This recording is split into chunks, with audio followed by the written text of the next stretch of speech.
Entering the Mayo Experience. That Mayo Experience. That Mayo Experience. That Mayo Experience. Experience. Welcome to the Pat Mayo Experience. Shriners Hospital for Children Open. We'll just call it the Shriners from here on out. That's much easier. DraftKings picks and previews, some bets towards the end. I mean, it's very early in the week. You don't need to get everything in if you're ever looking for my betting cheat sheet for golf, filled of losers the past 2 weeks, but a winner the week before. So, up a little bit. That's always nice.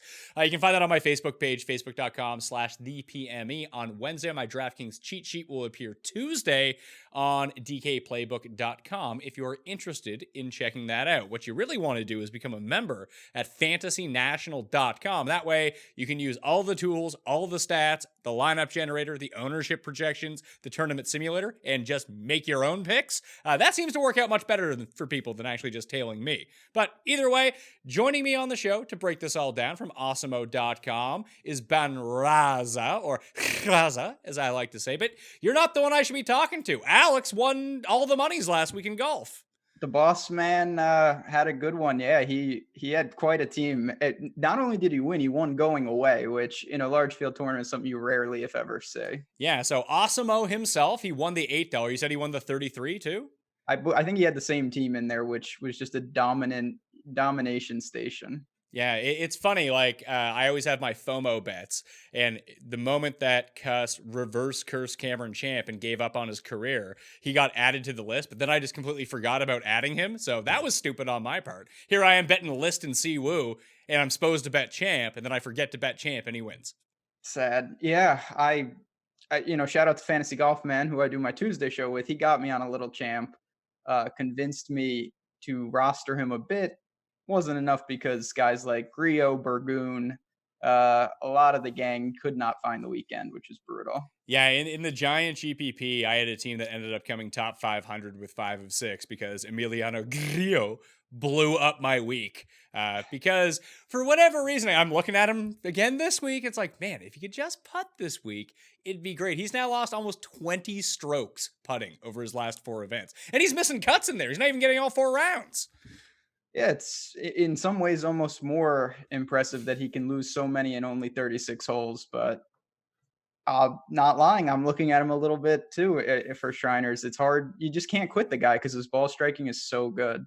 And once we kind of dig into the tournament here at TPC Summerlin, it's at elevation, so you don't necessarily need to be a bomber, but just go back and look at the players that finish inside the top 10 at this course every year, and it's good off the tee, good irons, and maybe you make a few putts. That's the entire game plan here. It really is. Yeah, I mean, we've seen Bryson Cantlay recent years, and certainly going back, that is the formula that makes for some egregious tilting guys that you can look to. So we'll see. I mean, I wanted to ask you, have you been enjoying the lower 6 of 6 with the new cut rules? So I wanted to dig into this with you a little bit because at Cut Sweats on Twitter, Nelson's bot that tweets everything out to tell you the percentages, the one thing that I've noticed through the first 3 weeks, and like I've really been struggling to get 6 of 6 through, but it's not just me, like the 6 of 6 percentages through the first 3 weeks, at least in like the giant $8, which the majority of people are playing, it's like 4% of people getting 6 of 6 through. Like, who knew chopping those like 5 spots off would have such a high impact? But if you look at it, cash game lineups are the ones getting 6 of 6 through at almost like double that rate. So maybe balanced safe is the way to go here. So far, that's been the theme. Yeah, certainly I always check out Cut Sweats, and yeah, it does seem like, right now the more risk reward, it's not paying off. But again, it's a fluid situation and you're trying to find some upside in there, but it's incredible. You chop 5 guys off, and certainly the ties are making the impact, but 6 of 6, it's you get 1 or 2 teams through. Even in a bunch of them, you're doing better than the field most likely.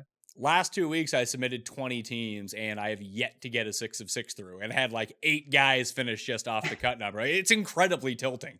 So hopefully I can narrow down the core a little bit more this week, sneak like 2 or 3 of them through, and all of a sudden, like, you're live at that point to win if you have a 6 of 6 with so few people, unless, all of a sudden this week it's a spike up to like 30 or something like that. But if it remains around 3-4%, like it really doesn't matter these 6 guys you have through. Enough work can be done on the weekend, knowing that there's no MDF. So the 6 of 6 is actually even more valuable than it was before. Oh, it's gigantic. Like you just said, there's no Saturday cut. Most of these swing season events are birdie fests, which means your guys can go out early on Saturday and fire a 64, vault up the leaderboard. You get 6 of 6 through, you are in contention regardless of where you stand after Friday. Were you following the Safeway at all over the weekend? Because I kind of wasn't paying attention on Saturday morning. Scott Piercy shot 80 on Saturday. So I saw him, his scorecard had the colors where you're like, oh, I didn't even know that was a color because he made like a 9. I was watching a little. I saw Munoz shoot up the board, a couple things like that. Leishman, of course, just once I gave up on him, but I didn't check. It seemed like Champ had it kind of in hand on Sunday. I was hoping, because I had an outright bet on Morikawa. He was sort of my favorite of the high-end guys. And I thought he was going to make a run, and he stalled on the weekend. It was weird. Like, he got himself to, I think, 12 under. And then he went like bogey, par on the par 5, bogey, par on the par 5 to end Saturday. And it was like, what are you doing, man? Like, you were having a good week. You were right in this. You're probably the best player who's double digits under par right now, except for Justin Thomas. Like, you could have put yourself in this, and he just went away. It was really surprising. It was a weird, I felt like that happened with a lot. Bryson was one of those where he shot up the leaderboard and then kind of just slowly fell back. To a lesser extent, Bud Cauley was a guy that I was certainly rooting for. He had a terrible Sunday, and that's what you get with swing season. You kind of have to live with it, but it's not bad. I mean, I like to see some of the big names are making the treks to some of these events. Yeah, this field is incredibly loaded, especially at the top end. I did just want to talk about Piercy for a second, though. This is his home course, basically. It's Vegas. That's where he's from. He went to UNLV, I believe. Him and Adam Scott, UNLV guys. But he has 3 top 10s and 7 starts here. He's made 6 of 7 cuts. And one of the things that I really like to do on Fantasy National is look at the round by round stuff, which you can do. So if you just click on the rounds next to them, it just shows you what they've done per rounds. He gained on approaches in 3 of his 4 rounds. He's actually gained 9 of his past 10 rounds on approaches, yet he lost 4 in round 3. It was just the round from hell. Do you think that's going to put a lot of people off of him? Because I can see going back to him this week. I think, yeah, I mean, it's going to be an interesting blend. People are going to look at course history and see that he's got a lot of it and some successful here. But at the same time, last week, his stats were abysmal. And as you mentioned, maybe it was just, a round that got away from him and really tainted everything. Because you said he shot down the leaderboard in a hurry on the weekend. The putting is what it is with him, but I don't mind. I could get on a little Scott Piercy this week, no doubt about it. How many of the top players in this field do you think are playing in this event just so they can go to Vegas and gamble? Well, Brooks, so that's 100% one. Well, Brooks not only is doing that, he's bringing his brother with him because he has a sponsor's invite to this tournament as well. See, there you go. So yeah, he counts for 2 right off the bat. Who else? Man, some of these guys I don't know. Cantlay, Bryson definitely, Webb definitely not. And Woodland maybe. I don't know. Who else we got? Tony Finau. What do you think about that? It's funny. I was going to I think he's a Mormon. So that's the next words out of my mouth. He's a Utah guy, so I don't know about that. Yeah. And he just he must have some sort of conviction to play this event because he just played 2 consecutive weeks in Europe and now he's over here. Yeah, he's been here a lot. I think he's played this many years in a row, I want to say. So who knows? Maybe Decky's a degenerate gambler. Hopefully he's not betting on himself because he's another one who I can't seem to get right lately. Yeah, let's see. Shriners for 5 years in a row. Finau's played it, made the cut every time. Wasn't all that good last year, but still came T36. That was his second worst finish. So I actually initially wanted to bet him. He's 22-1, and I just looked at the field Brooks being here has pushed everyone way down the betting board, which is really nice. It just Cantlay is such an albatross at the top. I'm probably going to go full fade on him on DraftKings. He's 12-1 to win, but he's come first and second the last 2 years here. Yeah, there's no denying. I mean, in his brief course history, he's just torn this place apart, ball striking. And then even, just to dig into him a little, we saw him in the swing season already, and he just, uneventful, but he couldn't putt. So he's going to his preferred surface. It's hard not to like him, but I do agree in the betting market, having Brooks as a lightning rod pushes everybody down. And we've already seen, the swing season traditionally, it's those not all first time winners, but a lot of guys can kind of break through and punch their ticket. Oh, I got a guy this week. But my first bet on the board is one of those guys. So maybe I'll reveal that here in a second. He's a very nice price on DraftKings too. But let's talk about the course. TPC Summerlin. It's at elevation. It's in Vegas in the desert. The rough is dry. You can get through it pretty quickly. Like 7,255 yards is somewhat misleading because it's not going to play as long as that. However, it's not necessarily a bomber's course. Like Bryson and Cantlay have won the past 2 years, but like Webb has won here in the past. Kevin Na, another UNLV guy, has won here in the past. So almost any sort of skill set, like if you're going, you want to gain strokes off the tee. If you're going to go with a shorter hitter, you better make sure that they're the like Francesco Molinari mold, obviously, where you can still gain strokes off the tee despite not being the super longest hitter. Accuracy makes up for a lot of that, or being able to position the ball properly. But irons and driving, the two things that you need to know. Short-ish par fours, that has really correlated well from what I found. 400 to 450 yards, there's 6 of them on the course. So, and you can eagle some of these par fives, and almost anyone can eagle them as well. I think there was 40 between the 3 par fives over the past few years. So basically just what it boils down to every week, who's going to ball strike the best, and you hope they get lucky with the putter. Is that what we're going with? That's what we're going with. When I looked at the course, certainly we've seen it enough to kind of know it's not tricky. It's just, it is what it is. It's not going to play long. You have options. You don't need to be aggressive, but you have the luxury of being able to pull driver in some of these if you want to. And then, yeah, like you said, they're big greens. You should be able to hit them. Bent grass, you hope to get lucky, and you got to make them because this is going to be, pending that we don't have any wind, scores are going to be pretty good for sure. We have seen it get windy at this course before, but I don't see anything in the forecast on a Monday right now. So that's not really telling the viewers anything out there. I would check in on it, but honestly, like, someone was telling me this the other day, like I only really track wind for like wave stacks to try to get people through the cut or to play first round leader, or it's particularly informative for like showdown purposes. If the morning on Saturday is going to be fine and then it's a disaster later, you can just load up on the early guys and round 3 showdown or round 4 showdown. But someone was like, well, it's going to be windy on Saturday afternoon, so I don't want any of the leaders going out. It's like, what are you talking about? You don't want any of the leaders? Like, that makes no fucking sense. Yeah, no, don't. That's next level thinking, 1 step ahead, 2 steps behind style.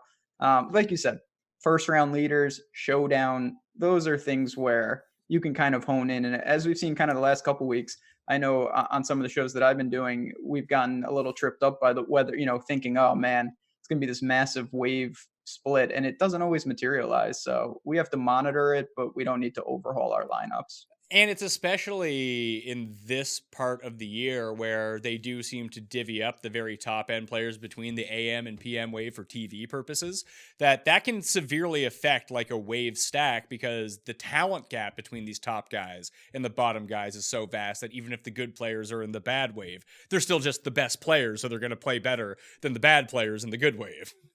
No doubt. Yeah, it's not all just because of weather. So it's like I said, we've seen it. Maybe something will come up, but right now that's not even remotely on my mind.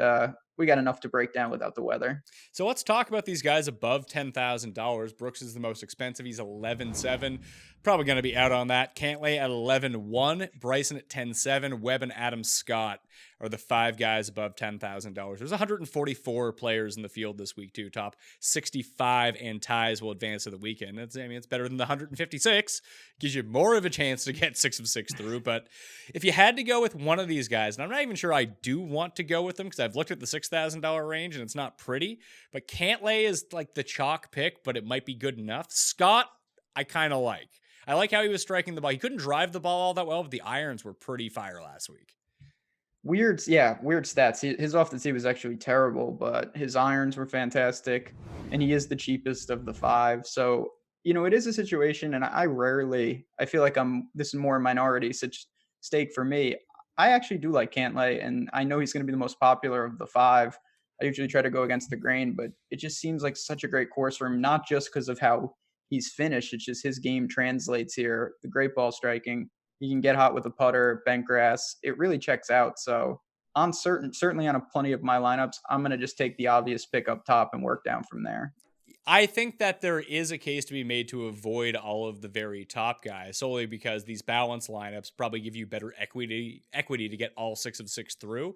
But if I was to play one, it wouldn't include these guys. I'd play a more balanced lineup. But if I'm going to play 20, I'm going to take a shot on 1 or 2 of the plus 10K guys and try to rework my lineups that way. And to give me exposure to these guys in the lower 7s and high 6s, whoever they may be. But I think I do, as a whole, want to go with a more balanced approach this week. It's hard to deny that, in these fields where the bottom drops out, you're really, the opportunity cost of paying up or jamming 2 of these guys is massive.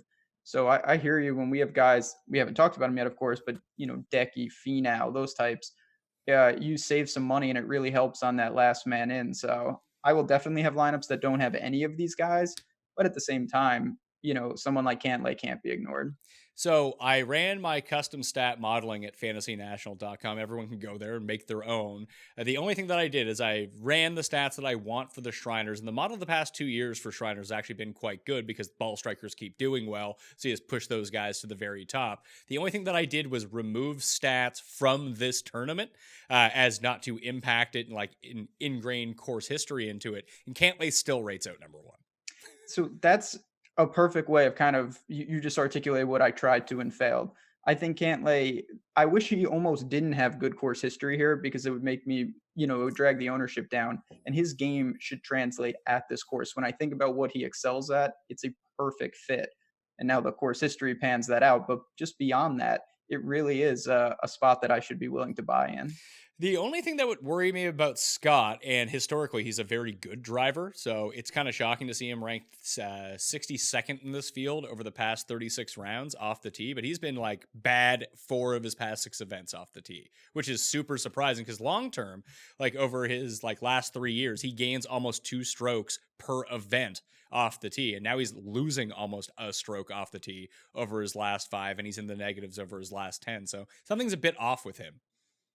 That is definitely scary. Last week, yeah, it's hard to know what to make of him. Obviously, traditionally, the putter, him switching between the broom and the midget putter is always tilting, but he needs to sort out off the tee. He can get away, as you said. He's not going to be super punished if he sprays a little bit, but at the same time, you can't be way offline and expect to get away with it. Yeah, that's what happened to him last week. He was the first round leader. He was driving the ball well. Then he started spraying it off the tee for the final 4 rounds. He still came T13, but that is a course where you can spray it around at Silverado, and he was still managing to hit it into the middle of the trees.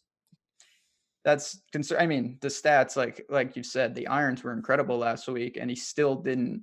Ultimately, he wasn't really contending at the end because you can't. I mean, that is a major leak off the tee right now. So I'm certainly interested. I just think all in all, you'll probably get a nice ownership discount there and you save some money. Those are 2 of the certainly appealing aspects of it. So he's 10,000. Finau is right below him at $9,800. Like I mentioned, coming back from Europe, played there the past 2 weeks. Then Hideki, Woodland, Morikawa, Neiman at 94.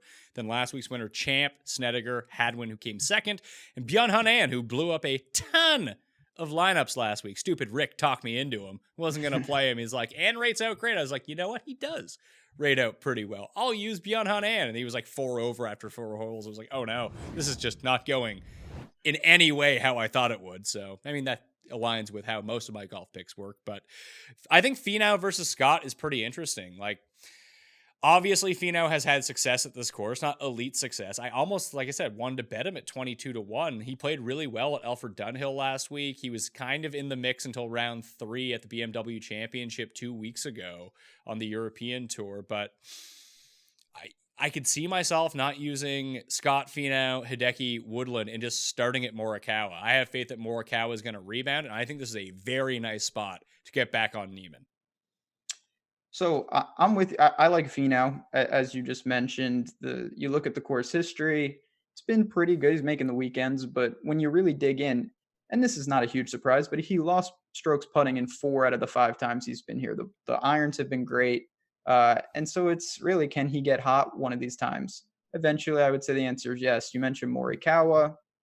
He's just really good. I don't know what else to say. He is. I know there's a lot of good players in this field, but I actually like he's not necessarily undervalued versus the guys above him, but versus the guys below him. Like I know Snedeker's an awesome player. I know Hadwin's an awesome player, and Ann and Fratelli and those guys. But it seems like Morikawa is that next guy who's gonna take a leap. And when we come back, almost like Cantlay was 2 years ago, that when we come back to Shriners next year and Morikawa plays, he's gonna be like 10-7. I mean, he just seems to have, even when, and again, some of this is just noise, but I will say Morikawa is one of these guys. It seems like even when he doesn't have it, he finds a way to hang in. He's pretty well rounded, where it's not like, oh, he's great, but he can't scramble or he can't putt. He's shown the ability to kind of do it all. Now, the strength is clearly the irons right now, but I have no problem with him. I know we briefly touched upon him being awful last week. Do you have any interest in Ben An, who traditionally is obviously one of the better ball strikers out there? He lost stroke. He lost 3.5 strokes off the tee in 2 rounds. The first time he had lost strokes off the tee since the RBC Heritage, the week after the Masters. That it was a string of 13 consecutive events where he had gained off the tee. But he has lost at least a stroke with his irons in 3 of his past 4. Like, it's looking like Sanderson Farms was more of an outlier ball striking and iron performance from him, at least in his recent past, than some sort of trend that he was going to get hot again.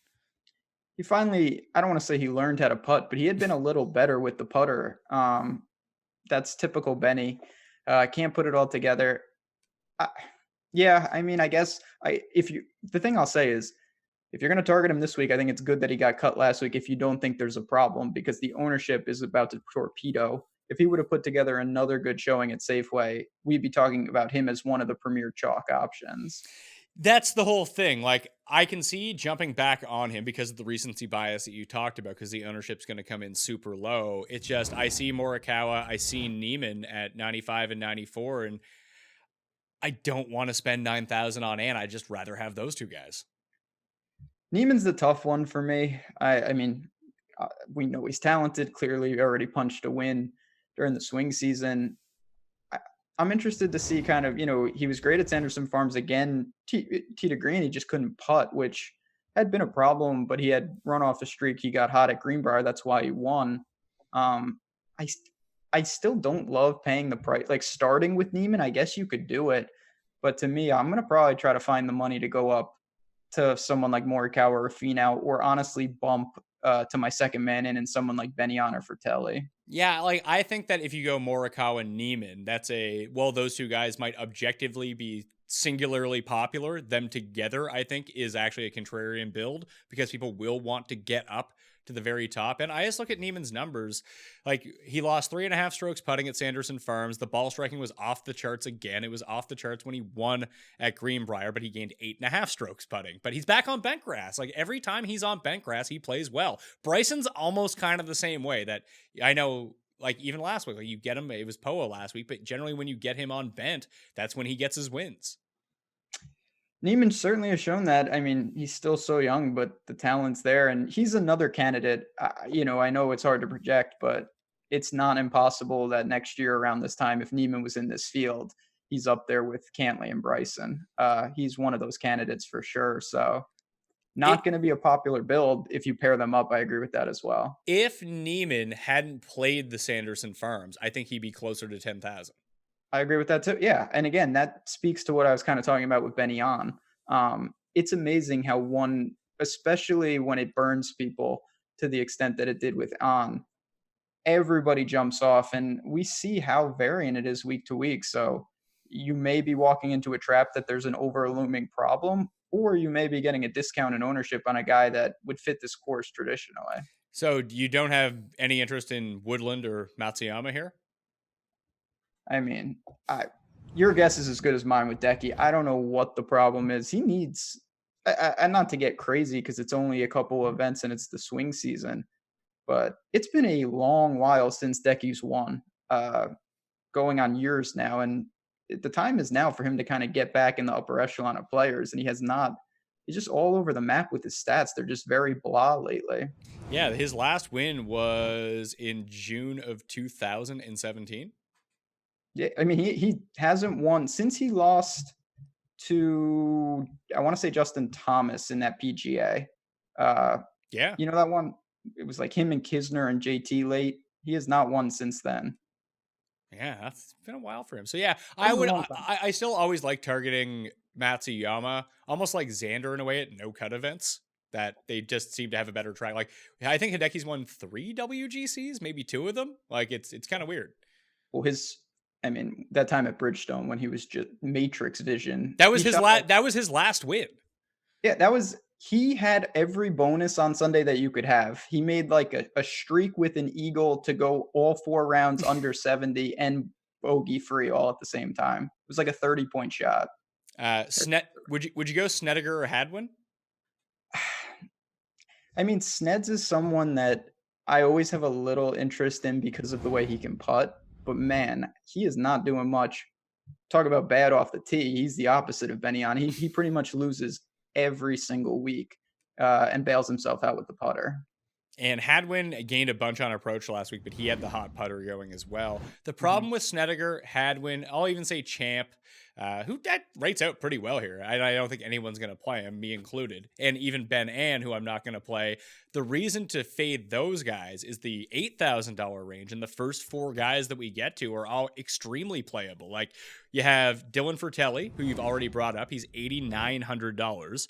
Then you have Scotty Scheffler, who I just love, is $8,800. Chez Reavie is $87, and my pick to win this event, Jason Kokrak, is $8,600. What? That's the secret guy that you liked? Yeah. Dear God. That's shame. Shame. In 2 rounds at the Greenbrier, Ben, he gained over 4.5 strokes ball striking, but guess what? Couldn't putt. Classic Jason Kokrak stuff. But you mentioned, like, this is a good spot for guys to get their first win. This seems like a Kokrak type of track. Oh, boy. That is not... Man, I'm going to have to look into Kokrak. So you better hope it's not windy. I'll say that because he can't scramble. Do you worry a little bit? I'm just kind of digging into looking at his... You worry about him. He's got a ton of appearances here. It really hasn't made any noise. Do you not worry about that, or do you think there's a particular reason why it hasn't clicked for him here? Well, he has made the cut 4 consecutive times. Yeah, no good finishes, but I mean, I just assume it's because I haven't looked it up. I'm going to go look at his strokes gain numbers. I bet he lost a bunch of strokes putting. Minus 2.6, minus 1.1, minus 6.2, minus 0.9. Last year at this event, he gained almost 4 strokes on approach. The year before, over 4 strokes on approach. He comes in with good ball striking form. I'm just going to believe the skill set here for Jason Kokrak. You're doing a good job selling me, and I am a noted Kokrak hater. I may, this is just at first glance, but kind of with Finau, it's very similar in terms of when you look at the course history, it's been lack of putting. They're both aggressive off the tee. Maybe I'll start some teams Finau Kokrak and kind of be aggressive driver correlation. Yeah, I do think that aggressive driving does help you. Obviously, it does get you into trouble. If they do have a good driving week, I think it does set up really well. Do you believe in Fratelli here? Because he did a lot of work with his putter last week on his way to he did all his work with his irons at Sanderson Farm. He gained 11 on approach. And last week he gained a stroke and a half on approach and then gained 4 strokes putting. So the thing I like, it's a boom and bust situation with Fratelli. The thing I like about him is that on any given week, he can get crazy hot with any facet of his game. On the flip side, you have no idea where it's going to come from and where you could lose it. So traditionally, strong driver of the ball. You just mentioned he gained 11 strokes with the approach 2 weeks ago. And last week he gained 4 strokes putting. That I think always makes you live in terms of upside for tournaments. But at the same time, you never really feel great that he fits a course or the game is in a certain shape or condition. So the other 2 guys I mentioned, Chez has been dialed in ball striking, can't make a 3-foot putt to save his life.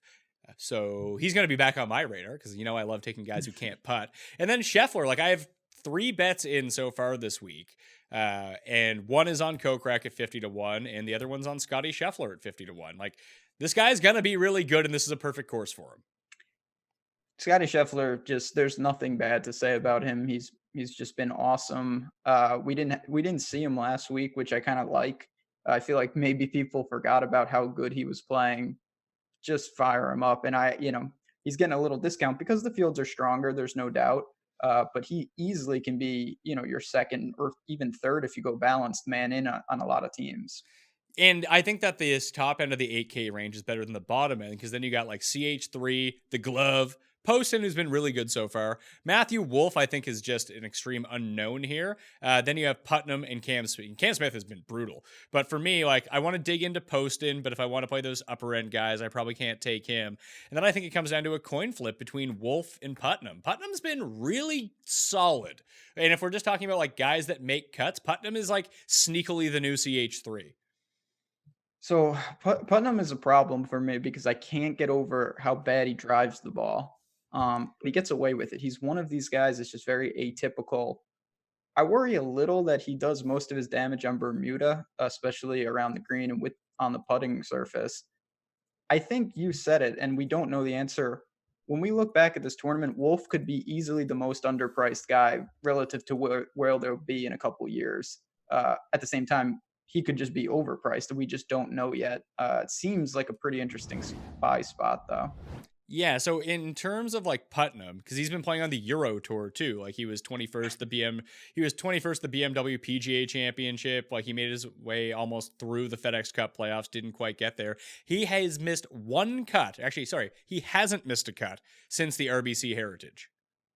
Yeah, that's a long time. And it's just amazing because I'm looking right now, during that stretch, he's lost off the tee in 7 out of 9 events. Still makes the cuts though. He does, and it's not like the putting can spike for him, like you mentioned, generally on Bermuda, but he's not like a bad over, like he has one like egregious putting week. That was it, and that was at Travelers. He still made the cut. I mean, he finds a way. There are certain guys I kind of, that's the Wyndham Clark where it's just like you have bizarro stats, and with him it's the irons. That's a totally different situation, but Putnam seems to have a formula. I always have trouble getting to him because when I look, he stands out as such an outlier off the tee, surrounded by pretty much anyone besides Cam Smith, that's a whole separate issue too. But I'll probably go to Wolf and JT Poston, someone I've been on for a long, long time, and I'm starting to pay dividends, sticking with him. So not sure how many Putnam shares I'll ultimately have. Yeah, I think I might be with you. I like Wolf more than I like Putnam. And maybe it's just because if we price this a year from now, Wolf could be the highest priced guy in the field for all we know. It's not what I'm saying. It's not going to be Andrew Putnam. Can confirm much lower variance with Putnam. Is this a Bubba course? Do I even say that? I mean, you're the Bubba whisperer. Has Bubba ever played here? That was going to be my next question because I mean, I can look, but I honestly don't know. He played it 2 years ago and came 51st. Gained like 5 strokes off the tee and lost everywhere else. I'll probably pass on Bubba only because Piercy is right below him at $7,900, and you're not going to need much of Piercy, I don't think. But he is the perfect type of swing season guy. He can pile up birdies. Yeah, he can shoot 80, but he could just as well shoot 62 the next day. Again, I mean, this is what we're trying to embrace with boom bust guys. He is the perfect swing season, and he gets, for an incredible ball striker, he has more variance in his irons than any top ball striker I've seen. He loses it all the time, but when he is on, that's why you see first round leader types with him and can get crazy hot. So looking at this kind of upper 7K range, you got him. I'm sticking with Brian Harman. I don't think it's a great fit, to be honest, but this is just someone that I'm going to continue to play until the price adjusts. Yeah, he has 3 top 20s and 2 top 10s in his past 4 starts, and he's been gaining it everywhere, like ball striking wise. And he hasn't the Greenbrier. He did have like the pop putting week, but it went along with a good ball striking week. If he could just do that again, I'd much rather take Harman than Ryan Moore. I'll tell you that much, because Ryan Moore did some damage to me last week. Ryan Moore is just. God, that guy. Yeah, I'm not going back there. I'll tell you, I looked closely at Answer, and God, if I make enough teams, I'll get a sliver of him because he's off the tee. He can really get in there. But the rest of his game, the irons have been kind of disappointing. And I think more people will be gravitating to maybe HV3, who's just $100 less. Yeah, the decision I have to make this week is whether I'm going to play Griot or not, to tell you the truth. Again, ball striking, top notch. Lost 4 strokes putting in 2 rounds, man. Like it's so. I've been there, believe me. I know he's a bad putter, and the stats show it, and it doesn't really seem to be doing anything. But he gained a stroke at the Travelers. Now I know that was like 5 months ago now. Yet somehow that week he lost 7 strokes around the greens. Like I don't get it with him. It's gonna. It feels like it's gonna happen for him, and it's gonna click.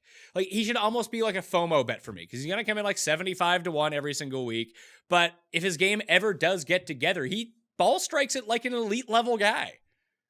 Oh, there's no question about that. He's just his putting is so bad right now that even when he does that, it's not even like, oh, he's close to winning. He's just coming in like 30th. And that's the scary part. Like it's not even his last top 10 was Memorial. And even then you go before that, he had one top 10 in 2019. And it was a 9th place finish at Memorial. So this is a guy that has just shown no willpower to get in the mix. And this is from someone who I roster Griot more than anyone. It's a real, first of all, expensive hobby because you just get so sucked in by the ball striking. He cannot find it with the short game or the putter. In his past 25 events, he has gained on the greens 3 times. What else is there to say? Now, he also, I guess there's no other segue for me to do it. He is priced right next to the actual winner of this tournament, and that's Aaron Wise. Yeah, I know. I hear this every week. Yeah, I know. It's true. And eventually he's going to win again. He's a Vegas guy. He went to college in Oregon, but I believe he lives in Vegas. He's played well here. Another good driver of the ball. I like that he played at Sanderson Farms. We saw him a little bit, just couldn't putt. 7,500, really? I feel like that's a clear buy. Yeah, it is, especially when you compare him to his betting odds as well. He's the most mispriced guy, betting odds versus DraftKings price. I'm with you. I like Aaron Wise a lot this week.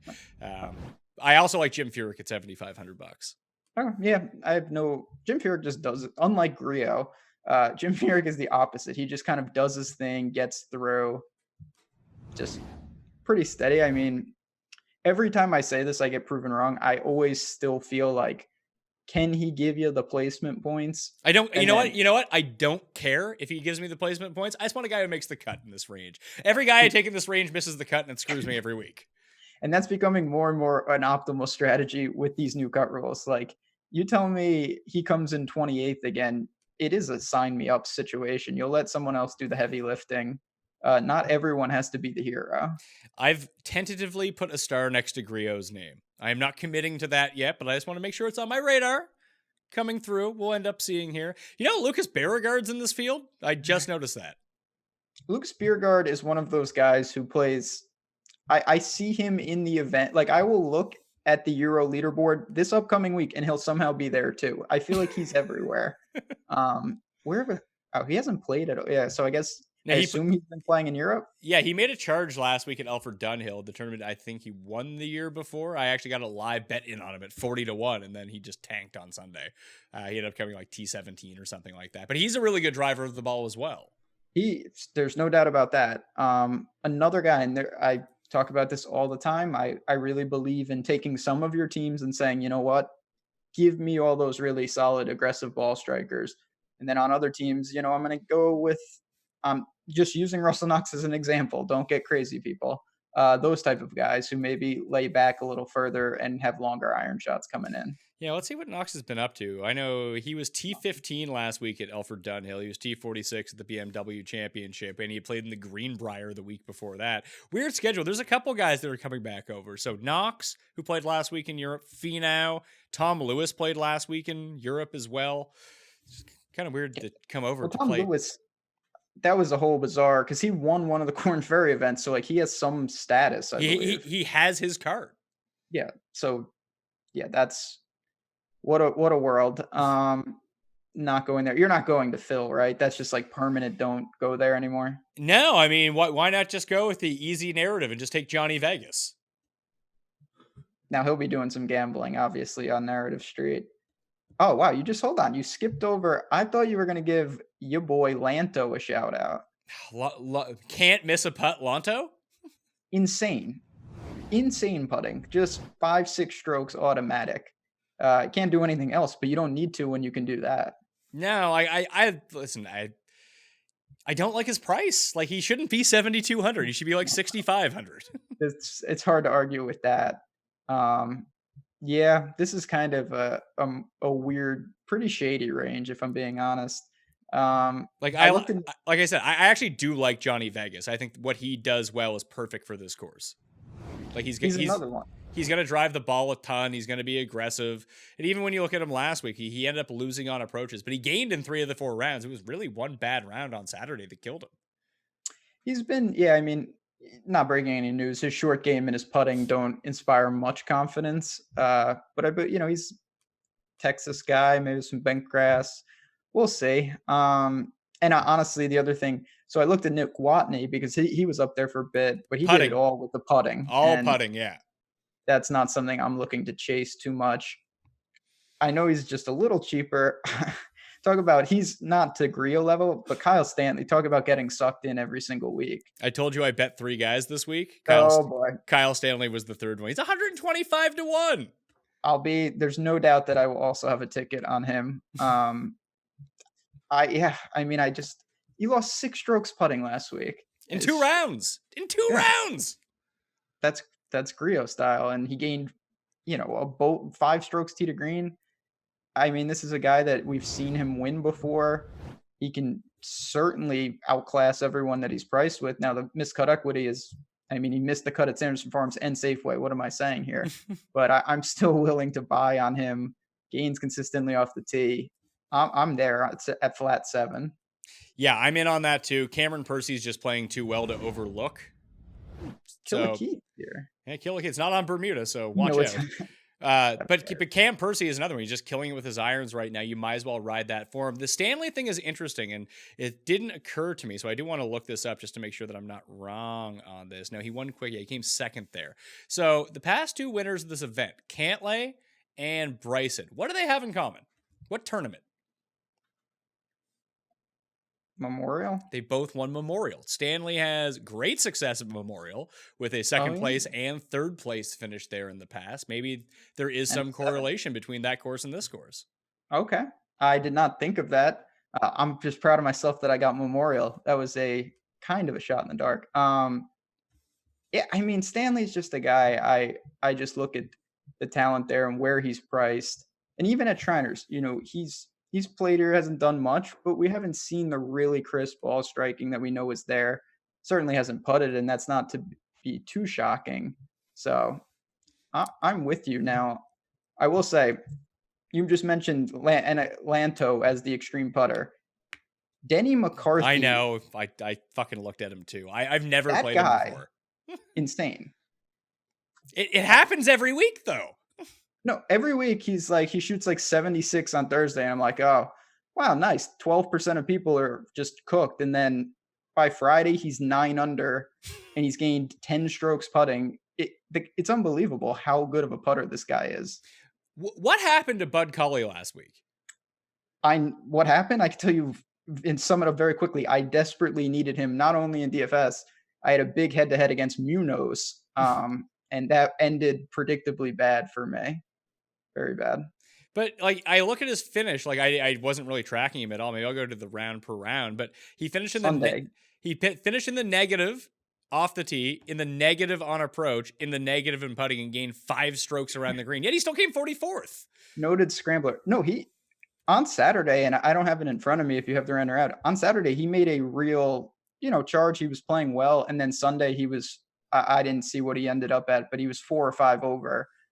Pretty late in the round, so that's where he started losing it. He gained on approach in each of the first 3 rounds and lost 4 strokes on approach on Sunday. See, that's not great. Not the answer. So the only reason I brought him up is because I'm looking at the Memorial leaderboard from this year. Adam Scott was second. Adam Scott gained 12 strokes on approach at Memorial this year. That's hard to do. Grillo was in the top 10, like you had mentioned. Culley was inside the top 10, and like the other guys, Putnam was 17th. Where was Kokrak? I don't even know if he played that week. Did he? Yeah, he might have not played. I have no idea. He did. He made the cut. He came 62nd. So. That's just interesting to note. If I just look by tee to green, who's in this field, Poston came 52nd, but was 10th tee to green that week. He just couldn't make a putt. Malnati, Ben Ann, someone who's had success. He was 17th this year. He was 2nd the year before that. So I don't know if that. I don't even. Maybe I'm just cherry picking two names and thinking just far too much into this, just because of Kyle Stanley, and I want him to be good, and I'm looking for a reason to be for him to be good. But the biggest reason is he's striking the ball really, really well. He just can't make a putt. Not atypical for him, but he does putt better on bent grass. He does, and now we're talking about. We are certainly at the range where if he makes the weekend, it's a win. Your 7,000 placing points are certainly not a prerequisite to being targeted. So I'm willing to go with a guy like Kyle Stanley every time in that spot. And on the past 36 rounds modeling that I have, Kyle Stanley rates out as the 19th best player in this field. Cameron Percy, the 12th best player in this field. Oh, boy. Cameron Percy. Back to back top 11 finishes against like crappy competition. Gained 6.5 strokes at Sanderson, gained 4.5 last week. He's making a few putts. Let's go, Cam Percy. He's Australian? He is Australian. Okay. That's him. Best Cameron Aussie that we have these days. Yeah, I mean, I definitely prefer Stanley, but if I want to mix and match down there, there's no doubt that this guy is in form. It's someone I certainly don't know a ton about, but the stats don't lie that he's playing really good golf. Let's drop into the sixes. Chase Koepka's there. Going to use Chase Koepka. Where is he? He's last. He's $6,000. He needs to just rest up for Zurich when Brooks is going to try to drag him to status on tour. It's going to happen one of these years. It's definitely going to happen. Then they're going to change the rule. So the other one I really want to talk about, $6,100. If you actually look on a per round basis, if you shrink it down to his past 12 rounds, he rates out third in this field. Unfortunately, he's been out with an injury since withdrawing from the CJ Cup in 2017. But Graham DeLette is back. It's the first event he's played in 2 years. And like when we talk about the Ben Ans of the world, like before anyone ever like looked at stats, like no, I feel like no one really cared about strokes gained stats or anything like that until DraftKings Golf actually became a thing. Graham DeLette was the poster child of Team Can't Putt when DraftKings Golf first started. Yeah, he's certainly one of the original, and not even just can't putt. He cannot scramble. Can't chip, Graham DeLette. So it's welcome back. It's been a long time. It was a back issue? Yeah, he had basically the same thing that Tiger had, but apparently he didn't have the same access to surgery as Tiger. Yeah, that sounds very shady. But no, it's good to have him back. I knew you would be excited as a fellow Canadian. This 6K range, yeah, I mean, like, would you take a chance on him if he's healthy and he's playing? No. I know he hasn't played in 2 years, but like he does exactly what you want him to do for this course. Or at least he did do exactly what you wanted him to do for this course. That's the problem. I think that I'm just not right out of the gate. That would be incredibly impressive for him to produce anything. It's a long time. That is a long way away from competitive golf. In his last weighted event, he gained 9 strokes on approach. Yeah, that was back when I was rolling in believe me, I can tell you firsthand, that was a long time ago. Actual guys we can use from down here. We talked about all the European players. Kurt Kitayama is just randomly over here playing in this event. A guy who's won 3 times over in Europe and the Asian Tour over the past 2 years. He's a good player. He's made 3 cuts in a row over there. Since the British, he played the Porsche, did well there, and he made 2 more cuts the past 2 weeks. That he's $6,300. Like, if you base his DraftKings price versus his world ranking, he's actually quite good. No doubt about that. Now we see Alex Noren has torpedoed that forever, that strategy, but this is a guy that I've targeted in Europe a lot. In fairness, that strategy won me $20K when I had Satoshi Kodaira. Yeah, Satoshi really, it's true. He balanced out Noren. I believe he's an American, is he not? He is American, yeah. Yeah. So he's a guy, like you said, he has won some tournaments over in Europe. Clearly the strength of the fields is different, but we saw him, I'm just looking, obviously I didn't know this. He played in Puerto Rico and played well, grabbed the top 20 a couple years ago. It's someone, if I had to go down here, he would be in the mix. Now there's a couple other guys when we talk about Max Homa, Sepp Straka, that they were in the 7s not too long ago. and I may look to them, but that is an interesting name if you're looking for someone that not a lot of people are going to know who they are. So the problem with Straka is that he has been bad, like really That's bad true. recently. He missed 4 cuts in a row. Like that's not great, Seb. What about, oh God. I got my guy. I you know what? You didn't say it, but I think we're like linked right now. Is it $6,400? It is $6,400. Is it Zing Zhu Zhang? It is. It's the Chinese bad boy. It is. The Chinese cheater. He has been fire with his irons. I'm using him. He's $6,400. Let's go.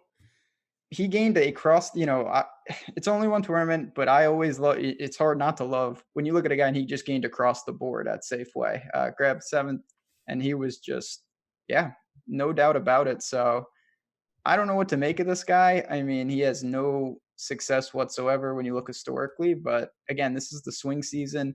He may be in form, and at this price range, what are you really sacrificing? There's not a ton to like down here. Using him and you can sneak him through gives you access to 2 10K guys. Like if you want to use Cantlay and Scott or Cantlay and Finau or whatever, you can do that if you use Zing Zhu Zhang. Zing Zhu Zhang. I will say part of me just wants to be smart and just pay $100 more for Doc Redman, who he missed the cut last week, but he's just good, I think. Yeah, I agree. Like 6,500 for him, no problem with that price. Look, man, I got a star next to his name. I got him rated 29th in this field. I'm definitely using Doc Redman. He was one of those guys that missed the cut on the number last week, who really put the screws to me. But either way, I'm willing to listen. If you're talking about like $6,000 players, they're gonna miss cuts. Like, that's just the reality of it. At least take a shot on a guy like both these guys could get placement points. Like, it's funny when we talk about these like mid $7,000 guys or low $7,000 guys. I'm not super concerned about their placement points. I want them for the cut equity, but the rosters that I construct around these guys, I know they can spike in terms of DraftKings scoring. So that's something that I've talked a lot about over at Awesemo with some of the subs, that in swing season events, you really don't know who is going to do the heavy lifting. And not that you do for 100% anytime, but this is the time of the year where you're absolutely right. You can get someone down here who can spike a big finish. And, one of your top end guys coming in 12th, it's not ideal, but it doesn't mean that you're dead and buried. So I looked at guys like that. Harry Higgs is another young guy who's we're on exactly the same page this week. Yeah, so we're toast. It's not good, but he's 6,700. I mean, just responded really nicely last week.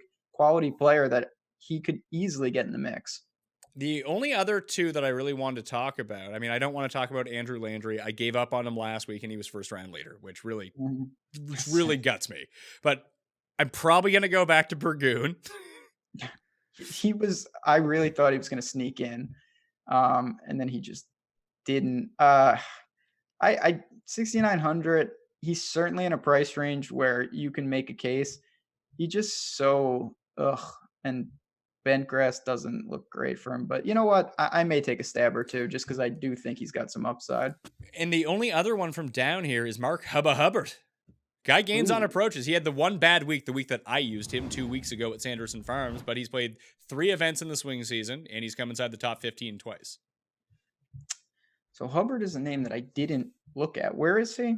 6,400 or 6,500? Yeah, 64 with Taylor Gooch. I mean, it's. I would rather play him than Gooch. I would say that too. Just looking at it now, he did gained a boatload on the greens, but traditionally, as you said, he's gaining with the irons consistently. So that's when we get down there, I always take the approach: give me a guy who can do one thing, somewhat consistent or somewhat like spectacular. I don't care if you're not going to find well-rounded golfers in the low 6s. No, but if you are just trying to target one specific thing, and I'd say that past 36 rounds is a reasonable enough sample, right? Oh, yeah, for sure. So guys that rate out inside the top 10 of key stats that I'm looking at. Now, one is Graham Dillette for approach, but he hasn't played in 2 years, so you probably don't want to go down that route. The next closest one is Matt Every, is inside the top 10 in this field in par 4s from 400 to 450 yards. Scott Brown is 10th in par 5 scoring over the past 36 rounds. Seb Straka is 6th in strokes gained off the tee. Fabian Gomez is 8th in strokes gained around the green. And then we have, let's see here. There was one who double popped. Oh, it was Doc Redman. He's top 10 in strokes gained off the tee and top 10 in par fours gained 400 to 450 yards. Ryan Armour is fourth in those short par fours. Andrew Landry is third in those short par fours. Charlie Hoffman is seventh in those short par fours. And you have like Wyndham Clark is second in par five scoring. And then the last guy is Keith Mitchell, who's fourth in strokes gained off the tee. Like those are the guys who kind of pop. And that's, again, you're going to be able to build through some of those. Now, you don't want to, you got to be careful unless you're making 150. You don't want to be taking too many stabs down here, but you have some narratives. You have a couple guys that fit nicely. It's wide open. I know there's some win equity up top. The fields are getting a little stronger, but there's no doubt that some of these 6K guys are going to be in the mix. For sure. Let's talk about the bets. Like I said, it's only on a Monday, and I wanted to kind of dial back my exposure in the betting market because I've been having more success with DraftKings playing golf actually recently, which is really the inverse of most of the time. However, I think this might be something I hit in play, or I end up trying to make some like head-to-head bets, round-to-round head-to-head bets, that kind of thing. Just using Fantasy National, the data has been really good for this specific event. So having the in-tournament live data from the site is going to be really beneficial in playing 2 balls and 3 balls in round 2, 3, and 4, or even trying to pick up a guy halfway through the tournament who's just not putting at all. Like when we hit JT, or when I hit JT Poston at the what the hell did he win? Not whatever Benny on lost, because I needed Benny on badly. Wyndham, he had a great ball striking first round, couldn't putt, and I picked him up at 110 to 1. It feels like that could be this sort of tournament if one of the very elite guys doesn't win. But tentatively, I have Scotty Scheffler 50 to 1 on the each way, Kokrak 50 to 1 with the each way. That is 1/4 the bet for a top 5 finish. And I have Kyle Stanley 125 to 1 with the each way. I bet Siwoo at 140 because that's the way that it goes. And I have a confession to make, Ben. You ready for this? I think I'm ready. I'm prepared. Unless he can finish inside the top. Oh no, 15, Luke List is being blacklisted. If he can't finish inside the top 15 of ball striking this week, Luke List 160 to 1 with the each way will be off the FOMO betting list. Wow, that's like me with Peter Uihlein. It's funny. I was going through that this morning. I was thinking about some of the guys that some I did stick with, others I didn't. Peter Uihlein is one that he is wearing as thin as thin could be because he has just been non-competitive. Scotty Scheffler 50 to 1. For me, Aaron Wise is just I'm willing to attack it. You usually have better numbers than me. I see him 66 on where I'm looking right now, but there's some guys. It's wide open. 66 is actually a better number than I see. I see 60 for Aaron Wise right now. Luke List, and the only reason I'm going back to him, he has 2 top 20s in his past 2 starts here. So hopefully his former prowess off the tee returns. He can figure it out, maybe break even on the greens. Who knows? But he's been so bad since he cashed that 50 to 1 ticket for us, the PGA Championship. Maybe it's just like, hey, I'm in the Masters now. This is great. He's just well, you better hope that's not the case because I believe Kokrak will be at Augusta next year. Yeah. I don't know. I mean, like I said, you said this right at the beginning of the show, and it's worth repeating. Brooks, the odds funneled to him, and it really does bolster some of these other guys as we work down. So now he could go out and just kill us all. Maybe those late night blackjack sessions will have him ready to roll, but I don't know. I'm more apt to say, you know what, this is a wide open event, and I'm going to bet it like that. Yeah, and full fade, Brooks DK? Probably, yeah. Oh, that's not fun. No, but I'm used to it. Are you kidding me? He's killed me so many times. We'll have to see what the ownership is. Obviously, if he shrinks down to really appealing, I might get a sliver. I just have so many other priorities up top of how I want to construct my lineups. I'm looking at ownership projections right now, and people are so disinterested in this right now that people haven't even generated lineups yet. Like calculated ownership, like again, this is Monday afternoon. I have Brooks at 16%. Can't lay at 21. See, if that's the case, then yeah, I would probably full fade Brooks or come in way under. Now, if he's like 8% or something, maybe I come in closer just because I can live to fight another day. But again, you're paying a premium. We don't know. I do think with Brooks more than other guys, and a lot of people think this, that he sometimes is disinterested. And he is in Vegas, which can get a little saucy. Oh. Who would you think comes in of the top 20 guys besides Cameron Champ, who's coming in with like no ownership at this point? So from Kokrak all the way up to the very top, guess who has the lowest ownership? From Kokrak all the way to the top, I will say Sneds. Bryson. What? Really? Yeah, I got him right now at 6%. Now that could be completely off because like 4 people have made picks so far, but yeah, for me, Bryson he showed enough, and even if he didn't play last week, I would continuously take some flyers on him because when he gets going, he can just win anytime he's out there. It is the first time that he's gained across the board in all 4 strokes gain metrics since he came second at the 3M. Yeah, that was Wolf, right? Yeah, that was Wolf who ended up beating him on that eagle putt to screw my bet on Bryson. But and the last time he did it before that was the week before at Travelers. So it looks like if he can get it going a little bit, like remember for a while the guy couldn't drive the ball whatsoever. Now he's getting like 2.5 strokes per event off the tee. That's the thing with Bryson. And I don't know if that's because of his whole scientist routine. It seems that he has trouble when he's unhinged, getting back and righting the ship. But when he is in a flow, he is unstoppable at times. He is. And just looking at it right now, John Deere Memorial, Northern Trust, the year that he won, that was actually POA, Shriners, and Dell. Guy wins on bent grass, man. He does. Bryson, he's going to be interesting, a wild card for me this week. I'm not sure exactly what I want to do with him, to be honest. Yeah, I made the critical mistake because I identified Bryson and Molinari as the 2 guys that no one was going to own last week. I was like, well, I got to take one of them because they're both awesome. And if one of them pops, I'm going to be great. So, of course, I took Molinari. So I want to that made me think of it. Do you ever look? So they were playing together. You ever have a preference to kind of pair a couple guys up who are playing together? I never actually look at that. Maybe I should. It never really occurred to me to do it. I do it occasionally. Like in that situation there, kind of Molinari and Bryson playing together. I kind of liked that last week to maybe pair them up, go against the grain. I do look at that in certain spots. Don't know if there's anything to it. I'm just kind of interested in your thoughts there. I'm looking at Bryson's career on the PGA Tour. Do you know that he has a top 20 finish in half of his PGA starts? The guy, so this is he's not at the Grayson Murray level, but I will say Bryson with his antics, I think people don't understand that he is a dangerous man when he gets he ripped off multiple wins. And then, even though he's had some rough stretches, it's insane some of the things he's done in a pretty short period of time. He has 5 wins on tour in the past 2 years. Yeah. And people hate him. Yeah. All of this is true. And that's what I'm saying. There is something to that. Let's do it. You know what? I'm going to go with Bryson. There we go. Off Cantley, on to Bryson. Yep. I'm glad we talked this through. Now watch Cantley win and Bryson miss. Yeah, he's going to just second, and we're going to look like idiots. But no, I mean, Bryson, you don't have to convince me tough to make a case for him. All right. Ben Rasa, you'll be back Wednesday on the DraftKings show for NFL this week. Doubling down golf and football. I got to get ready. Yeah, I got to get a good rest up next couple of days, and I will be back ready to talk some football. No doubt about it. And you got a ton going on over at Awesome-O, so you guys are doing videos all week. I'm guessing, what's the most fun one that you do? Is it the golf show or is it the college football show?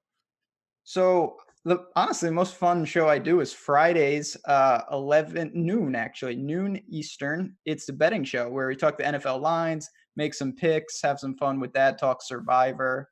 But we're doing a ton, not just the content, the tools, the projections, all over there. Have plenty of golf shows, plenty of NFL. NBA is starting, which I won't be terribly involved with. We have some of the best guys in the business, no doubt. So you can use the promo code JazzRaz, hop on over. We would love to see you there.